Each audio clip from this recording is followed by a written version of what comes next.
Hey there.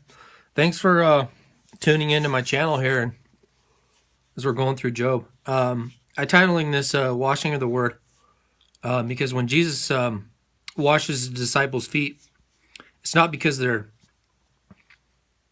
not saved or anything. It's because they're dirty. Their feet were dirty. They'd walked places and got dirty.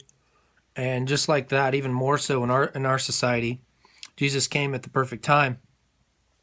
But right now in our society, we have everything from radio to internet to Facebook to TV to newspapers to magazines, email, everything. We get really dirty in our mind and cluttered in our soul. And so I've titled this kind of Washing of the Word after that. And so I'm just reading Job. We're reading through Job, and we are at the complete climax of Job. The entire book is an incredible story. The literature is beautiful. It's just a beautiful language. But we're in Job chapter 38, and the Lord finally speaks to Job and answers Job out of a storm. I'd encourage you to read up on Job and get all the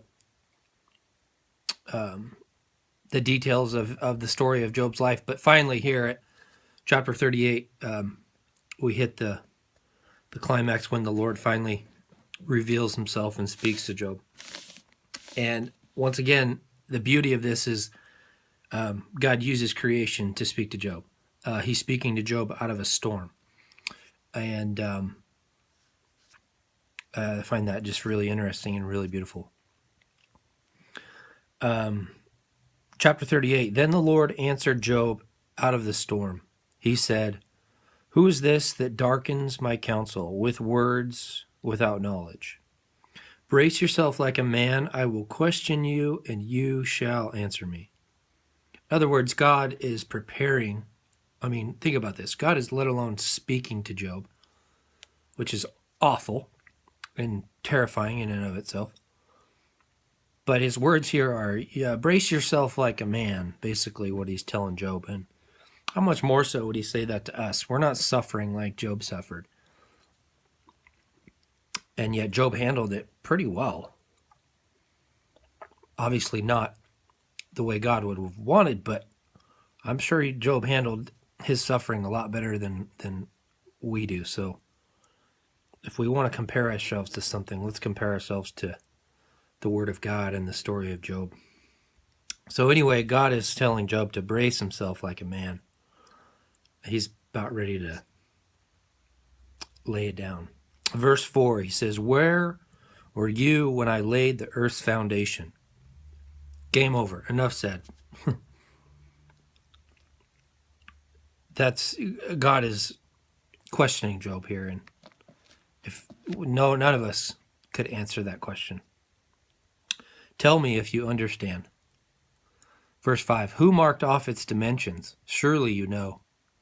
Who stretched a measuring line across it? On what were its footings set, or who laid its cornerstone? While the morning stars sang together and all the angels shouted for joy. Who shut up the sea behind the doors? Notice here in verse 7, he says, all the angels shouted for joy. That this is before the fall, before a third of the angels fell from heaven. That's how far back God is taking Job. Verse 8, Who shut up the sea behind doors? When it burst forth from the womb, when I made the clouds its garment and wrapped it in thick darkness, when I fixed limits for it and set its doors and bars in place, when I said, This far you may come and no farther. Here is where your proud waves halt.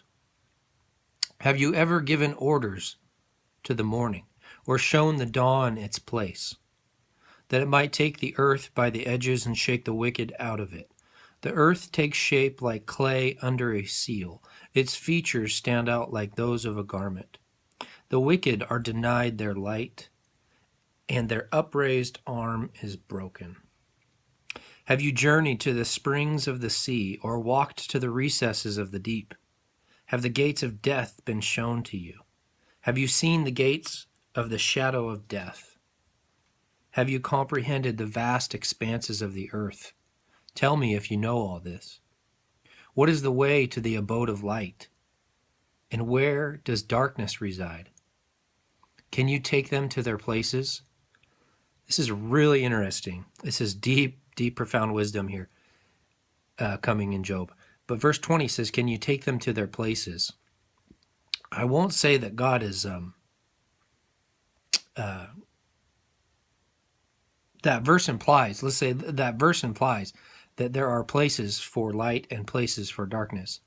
And that's really interesting to think about, because we just think light comes from the sun. Well, it's more than that. Verse 20, do you know the paths to their dwellings? Surely you know, for you are already born. You have lived so many years. Have you entered the storehouses of the snow, or seen the storehouses of the hail, which I reserve for times of trouble, for days of war and battle? What is the way to the place where the lightning is dispersed, or the place where the east winds are scattered over the earth? Who cuts a channel for the torrents of rain and a path for the thunderstorm, to water the land where no man lives, a desert with no one in it, to satisfy a desolate wasteland and make it sprout with grass? Does the rain have a father? Who fathers the drops of dew? From whose womb comes the ice? Who gives birth to the frost from the heavens, when the waters become hard as stone, when the surface of the deep is frozen? Can you bind the beautiful Pleiades? Can you loose the cords of Orion? Can you bring forth constellations in their seasons, or lead out the bear with its cubs? Do you know the laws of the heavens? Can you set up God's dominion over the earth? Can you raise your voice to the clouds and cover yourself with a flood of water? Do you send the lightning bolts on their way? Do they report to you, here we are? Who endowed the heart with wisdom, or gave understanding to the mind? Who has the wisdom to count the clouds? Who can tip over water jars of the heavens? When the dust becomes hard and the clods of earth stick together.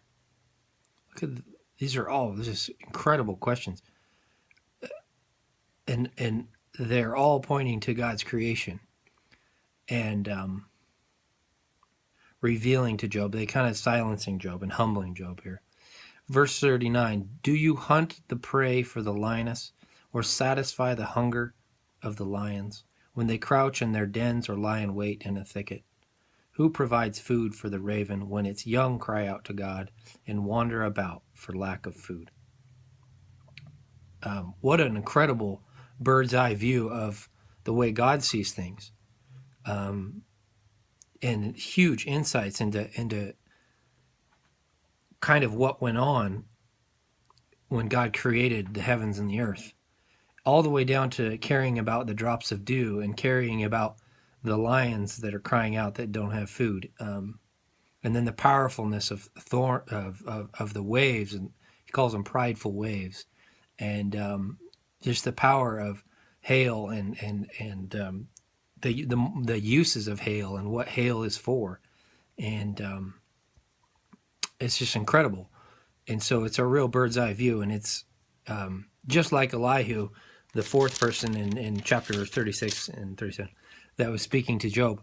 A lot of the focus for Job that God speaks to Job about is shifting his focus from his situation and his problems, and which are nothing to shake a stick at. They're real situations and suffering, but they're all shifting his focus onto creation and onto the Creator, and that's a beautiful thing that the book of Job does for all of us who are going through suffering.